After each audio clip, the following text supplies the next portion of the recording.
रूसी crude oil के भाव पर कैपिंग में भारत शामिल ना हो, इसके लिए रूस ने भारत को और भी सस्ता कच्चा तेल देने का ऑफर किया है। रूस की तरफ से भारत को कहा गया है कि पहले जिस भाव पर तेल बेचा गया है भविष्य में उसे उससे भी सस्ता तेल मिलेगा, बशर्ते तेल के भाव पर कैपिंग की योजना में भारत शामिल ना हो। G7 देशों ने रूसी क्रूड ऑयल पर कैपिंग की योजना बनाई और भारत से आग्रह किया है कि वह भी इस कैपिंग में शामिल हो। दुनिया भर में भारत कच्चे तेल का तीसरा सबसे बड़ा आयातक है और अपनी ज़रूरत का 85% तेल आयात करता है। भारत इसलिए अहम है क्योंकि तीसरा सबसे बड़ा आयातक है। अगर वो लगातार रूस से क्रूड को आयात करता रहेगा तो कैपिंग उस तरह शायद काम नहीं कर पाएगी। सर, पहला सवाल, डिस्काउंट और ज्यादा दे दिया जाएगा? और ज्यादा से पहले ये तो पता चले पहले दिया कितना गया, तो पहले कितना डिस्काउंट दिया गया और आगे कितना और ज्यादा बढ़ने की संभावना है? $16 के आसपास का डिस्काउंट है जो हमको स्क्रीन पर दिख रहा है लगातार कि $16 का डिस्काउंट शुरू किया था मई में, जब रूस ने भारत को सस्ता कच्चा तेल ऑफर करना शुरू किया था और जब सैंक्शंस के को लेकर दबाव बहुत ज़्यादा था। उसके बाद फिर वो घटकर करीब $14 पर आया और अब उसके बाद अब $6 के आसपास आ गया है। अब यहाँ भारतीय बाजार में दो तरीके की प्रतिस्पर्धा है भारत को तेल बेचने के लिए। अब रूस को इराक का बड़ा प्रतिस्पर्धी दिख रहा है जिसने करीब $9 का डिस्काउंट दिया है। $6 का डिस्काउंट भारत को अभी रूस ने दिया था, उससे ज़्यादा $9 का डिस्काउंट इराक से आया है। पूरी कोशिश इस बात की है कि रूस की अर्थव्यवस्था मुश्किल दौर की तरफ बढ़ रही है, जिस पर हम आगे बात करेंगे। रूस को एशिया का बाजार हासिल करना ज़रूरी है क्योंकि यूरोप का बाजार उसके लिए आने वाले समय में बंद होगा और जिसका बड़ा असर रूस की अर्थव्यवस्था पर वैसे ही पड़ रहा है गैस और तेल के का इंपोर्ट खत्म होने से। अब उसे ये भारत और उसके आसपास का नया बाजार चाहिए और इसलिए रूस की कोशिश है कि वो भारत को किसी तरह से सस्ते कच्चे तेल को ऑफर करे ताकि वो कैपिंग का जो पूरा प्रस्ताव है उसमें शामिल ना हो। कैपिंग से रूस इतना क्यों दबाव में है या पुतिन क्यों इतने दबाव में है? क्योंकि तेल कितना भी हो पर उसे ले जाने वाला जो नेटवर्क है, उसे ले जाने वाली जो प्रक्रिया है, चाहे वो शिपिंग हो और वो इंश्योरेंस हो, वो अगर रुक गया तो दुनिया की कोई शिपिंग लाइन जाकर तेल नहीं उठाएगी। रूस के बंदरगाहों से कच्चा तेल उठाकर पहुंचाने के लिए जो नेटवर्क काम करता है उसे अगर पेमेंट्स नहीं मिले, बैंकों ने रोक दिया, उसे बीमा नहीं मिला तो ये पूरी की पूरी आपूर्ति रूस से निकलना मुश्किल हो जाएगी। इससे रूस चाहता है कि कैपिंग जितनी ढीली ढाली रहेगी, दुनिया के कुछ 2, 4, 5 बड़े देश इस कैपिंग व्यवस्था से बाहर रहेंगे, उनकी गारंटीज पे उसके तेल की आपूर्ति होती रहेगी। लेकिन अब बाजार में प्रतिस्पर्धा ज़्यादा है भारत के लिए। अगर भारत रूस से सस्ता कच्चा तेल और आयात करना चाहता है तो उसे अब दो अलग अलग देश मिलकर सस्ते कच्चे तेल की ऑफरिंग कर रहे हैं। हालांकि भारतीय बाजार में रूस से सस्ता कच्चा तेल आने के बाद भी कीमतों में कमी नहीं आई है। कच्चा तेल सस्ता हो या महंगा हो, भारत में पेट्रोल डीजल की कीमतें कम नहीं हुई हैं। सर, रूस के सामने ये कॉम्पिटिटर कौन कौन खड़े हैं? अगर बड़े कॉम्पिटिटर्स हम देखें तो रूस के सामने कौन कौन से लोग प्रतिस्पर्धा में सबसे आगे हैं? रूस के सामने प्रतिस्पर्धा में तो सऊदी अरब खड़ा हो गया क्योंकि हमने देखा अरामको ने ये भी हाल में कीमतों में कमी कर दी। इराक एक हिस्सा, इराक बड़ा प्लेयर बनकर आ रहा है और इराक से भारत तेल आना रूस से तेल आने की तुलना में सस्ता भी है और पास भी है क्योंकि रूस से तेल को ब्लैक सी से लंबी यात्रा करके आना पड़ेगा। इसके अलावा अगर एशिया के बाजार में रूस की तरफ से और ज़्यादा दबाव बनता है तो सऊदी अरामको अपनी कीमतों में और ज़्यादा कटौती करेगी क्योंकि अंतर्राष्ट्रीय बाजार में डिमांड और सप्लाई का मिसमैच बना हुआ है। कच्चे तेल की कीमतें $90-92 प्रति बैरल के आसपास हैं। तो अभी जो बड़े उत्पादक हैं, जो ज्योग्राफिकली भौगोलिक रूप से भारत के करीब हैं, वो भारत को और ज़्यादा बेहतर ढंग से कच्चे तेल के सौदे दे सकते हैं। भारत ने अभी हाल में डिप्लोमेटिक वार्ताएं पिछले 24 घंटे पहले सऊदी अरब के साथ भी की हैं। तो तेल के बाजार में मंदी आए अंतर्राष्ट्रीय अर्थव्यवस्थाओं में जिसकी संभावना दिखती है, उससे पहले दो तरीके की जद्दोजहद है। एक है कि एशिया के बाजार को पर कब्जे की कोशिश है।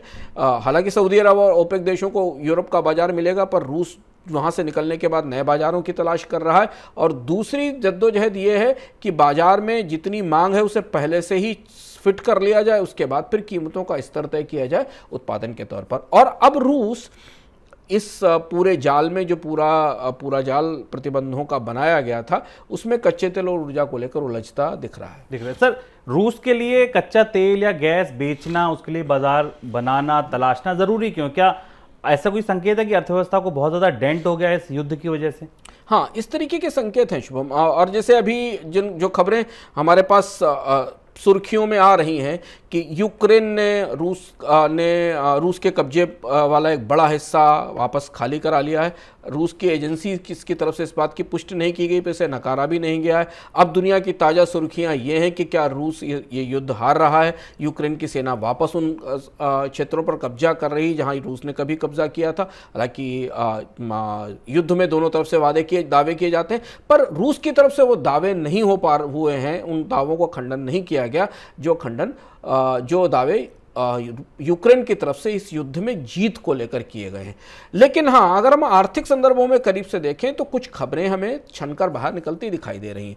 एक महत्वपूर्ण दस्तावेज पूरी दुनिया के बैंकरों, निवेशकों और स्ट्रेटेजिस्ट के बीच में चर्चा का है। रूस की अपनी सरकार के विभागों ने अपनी सरकार के लिए एक महत्वपूर्ण दस्तावेज बनाया है जो ये बता रहा है कि रूस की अर्थव्यवस्था पर इस युद्ध का बेहद गहरा असर पड़ा है। अर्थव्यवस्था तो मंदी में, कॉन्ट्रैक्शन में खिसक गई है। ये माना जा रहा है, ब्लूमबर्ग की रिपोर्ट है कि रशिया का इकोनॉमिक आइसोलेशन या रशिया को पूरी दुनिया की अर्थव्यवस्थाओं से जो अलग किया गया है उसका जो असर अलग अलग क्षेत्रों पर हुआ है वो काफ़ी चिंताजनक है। ये रिपोर्ट ब्लूमबर्ग के पास है, ब्लूमबर्ग ने इस पर विस्तार से रिपोर्ट भी की है। इसमें 2-3 बड़े सिनेरियोज रखे गए हैं और शायद वो इन सिनेरियोज के संदर्भ में अगर हम शुरू में देखें तो हमें लगता है कि रूस क्या पीछे हट रहा है या युद्ध से पीछे खिसक रहा है, ये बात कहीं हद तक सही लगती है। इसमें यह बताया गया है कि मौजूदा परिस्थिति में अगर युद्ध अभी बंद हो जाता है तो रूस की अर्थव्यवस्था को युद्ध से पहले की स्थिति में पहुंचने में कम से कम 10 साल लग जाएंगे। इतना डैमेज हो चुका है रूस की इकोनॉमी को, इकोनॉमिक आइसोलेशन से यहां से पीछे पहुंचने में कम से कम 10 साल लग जाएंगे। और अगर इकोनॉमी में युद्ध खत्म होता है, बड़े पैमाने पर निवेश होता है, तो इकोनॉमी को अगले 3 साल से 4 साल में वापस खड़े होने का मौका मिलेगा।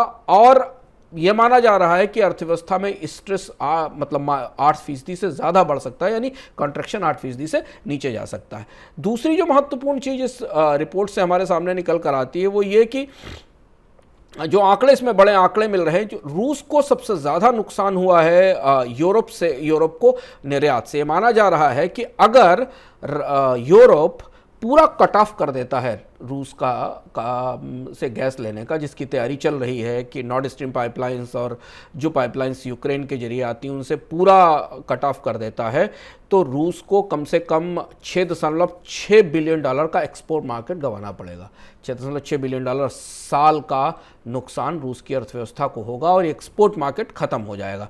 सेम स्थिति ये मानी जा रही है कि ऑयल के सिचुएशन में करीब ऑयल ने रूस के एक्सपोर्ट्स में 55% हिस्सा रखा था, और अगर ये एक्सपोर्ट बंद हो जाता है तो रूस का लगभग अधिकांश ऑयल प्रोडक्शन खत्म हो जाएगा।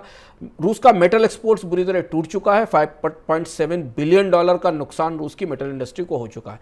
और इस रिपोर्ट की अंतिम और सबसे महत्वपूर्ण बात यह, जिसके कारण तनाव ज़्यादा चिंता है रूस की अर्थव्यवस्था को लेकर पूरी दुनिया में, कि अगर रूस की ऑयल और गैस इंडस्ट्री का उत्पादन बिका नहीं, उनके प्रोड्यूस बिकना बंद हो गए, तो रूस के भीतर भी संकट हो जाएगा, क्योंकि वो कंपनियां फिर उत्पादन नहीं कर पाएंगी घरेलू अर्थव्यवस्था को फीड करने के लिए। हमने पिछले 6 महीने में सारी बड़ी कंपनियों को रूस से बाहर जाते देखा है, सैंक्शंस के कारण निर्यात रुकते देखा है, और यही वो वजह है जिसकी वजह से रूस कच्चे तेल का डिस्काउंट देने को तैयार है भारत या बाकी अर्थव्यवस्थाओं को, कि कहीं ना कहीं से कुछ ना कुछ एक्सपोर्ट के बाजार खुले रहें। अब ये एक अगला घटनाक्रम है जिस घटनाक्रम पर हमारी करीब से नजर रहेगी।